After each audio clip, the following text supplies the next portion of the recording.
Bom dia, meus amigos, bom dia, meus irmãos, bom dia, boa tarde, boa noite.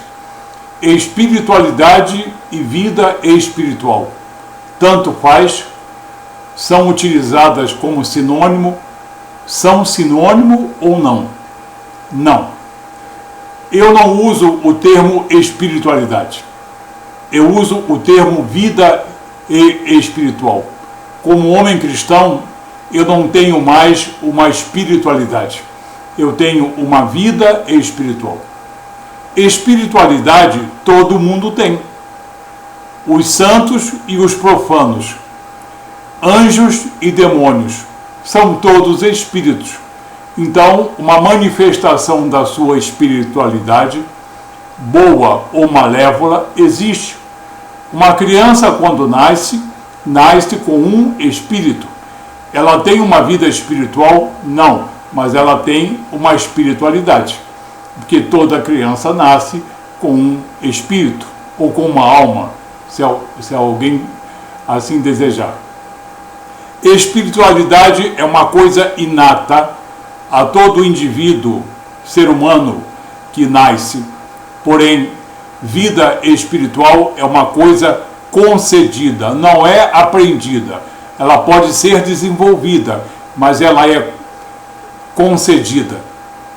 Vamos ver 5 exemplos que diferenciam vida espiritual de uma simples espiritualidade. Vamos dar 5 exemplos. O primeiro exemplo: vida espiritual é uma concessão. Concessão de homem? Concessão de baixo? Não, concessão do alto, do poder do Espírito Santo de Deus.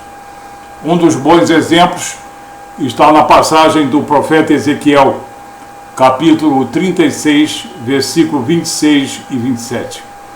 E dar-vos-ei um coração novo, e porei dentro de vós um espírito novo, e tirarei da vossa carne o coração de pedra, e vos darei um coração de carne, um coração que pulsa. Porei dentro de vós o meu espírito. É o Espírito Santo de Deus falando. É Deus falando. E porei dentro de vós o meu espírito. Não o espírito que tem uma criança recém-nascida, mas o espírito perfeito de Deus. E farei com que andeis nos meus estatutos e guardeis os meus juízos e os observeis. Está mais do que provado que uma verdadeira vida espiritual, a vida espiritual cristã, por excelência, é uma concessão de Deus, é uma concessão pelo Espírito Santo de Deus. E você pode ver aqui: dar-vos-ei, porei dentro de vós, e vos darei, porei e farei, andeis nos meus estatutos, os meus juízos e os observeis. Tudo condições inerentes a um espírito soberano e superior. Então, o primeiro exemplo é essa. Vida espiritual é uma concessão de Deus. Vida espiritual é uma concessão de Deus. Nada tem a ver com espiritualidade. Em segundo lugar, é uma nova condição. Mas uma nova condição a gente consegue lendo um livro, assistindo um vídeo ou uma palestra. Não. Não se trata de uma nova condição. É uma novíssima condição. Não é uma maquiagem, um condicionamento ou um aprendizado. É uma regeneração. É um novo nascimento no sentido de palingenesia, que significa regeneração. Aquele indivíduo deixa de ter o pensamento e a concepção que ele tinha e passa a ter uma nova identidade espiritual, uma nova identidade moral e um novo relacionamento com Deus. É uma nova condição nesse sentido. Não é modificação, nem é maquiagem, nem é condicionamento. E o melhor exemplo é dado por Paulo na carta aos Romanos, capítulo 6, versículo 4. de sorte que fomos sepultados com ele, Cristo, pelo batismo na morte, para que, como Cristo foi ressuscitado dentre os mortos pela glória do Pai, assim andemos nós também em novidade de vida. Nós precisamos morrer como Cristo morreu, morrer na carne, morrer o nosso velho espírito, e nós precisamos ser regenerados, nascidos de novo, quase que como ressuscitados, como novas criaturas. Paulo faz essa comparação perfeita. Cristo morreu e nasceu para a glória do Pai. E nós também precisamos morrer em nossas concepções, ideias, manias, erros, teimosias, impertinências, e termos algo diferente, um espírito diferente, uma alma diferente, um discurso diferente, uma disposição moral e espiritual diferente. Paulo está falando aqui de morte e novo nascimento nesta vida, pelo poder do Espírito Santo de Deus. Não foi o Espírito Santo de Deus que ressuscitou Jesus dentre os mortos? Também, dentre os mortos, espirituais e morais, nós somos ressuscitados como novas criaturas, para nós andarmos em novidade de vida. Então, a vida espiritual, além de ser uma concessão, é uma regeneração, é uma nova condição. Não é uma maquiagem, não é um aprendizado, não é uma simulação. Em terceiro lugar, é uma capacitação. É uma capacitação. Quem tem apenas uma espiritualidade tem as capacitações humanistas, mas quem é cristão e tem uma vida espiritual cristã tem uma nova capacitação de aprender, de entender, de incorporar e andar em novos caminhos. Também Paulo, na carta aos Romanos, capítulo 12, versículo 2, ele afirma: e não sede conformados com esse mundo, nem sede conformados com esse século, mas sede transformados pela renovação do vosso entendimento. Não é aprendizado, é renovação do entendimento, para que experimenteis qual seja a boa, a agradável e a perfeita vontade de Deus. Ok? Somente a pessoa capacitada espiritualmente, ou seja, que passou de uma espiritualidade para uma vida espiritual, entende, aceita e cumpre a perfeita vontade de Deus.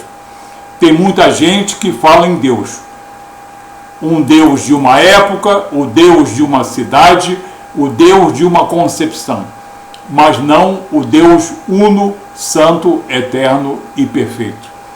Então, uma capacitação. Então, vida espiritual, além de ser uma concessão, uma regeneração verdadeira e uma capacitação, ela traz a verdadeira esperança. Quem tem uma espiritualidade tem a esperança de que na sua espiritualidade e nas suas limitações doutrinárias, muitas vezes blasfemas e também heréticas, ela acha que vai conseguir. Eu estou lendo muito, estou ouvindo tudo, estou aprendendo muito para galgar a salvação eterna. Na espiritualidade não vai conseguir. Tem que ser na vida espiritual. Então, é a vida espiritual cristã que traz a verdadeira esperança. Paulo, em Colossenses, na carta aos Colossenses, capítulo 1, versículo 5, ele afirma: por causa da esperança que vos está reservada nos céus, da qual antes já ouvistes pela palavra da verdade do Evangelho. Ele está se dirigindo a homens que têm vida espiritual e são capazes de entender a esperança de vida eterna revelada nos Evangelhos pela morte redentora de Jesus, pela intervenção soberana do Espírito Santo de Deus. Então, ela traz a verdadeira esperança. E para nós terminarmos, ela traz o verdadeiro testemunho. O próprio João, eu poderia usar outras frases para nós aprendermos a testemunhar de Cristo no meio dessa geração corrupta, mas eu vou usar aqui as palavras do próprio apóstolo João, capítulo 21, versículo 24. Para testemunho vivo. Este é o discípulo que testifica dessas coisas e as escreveu, e sabemos que o seu testemunho é verdadeiro.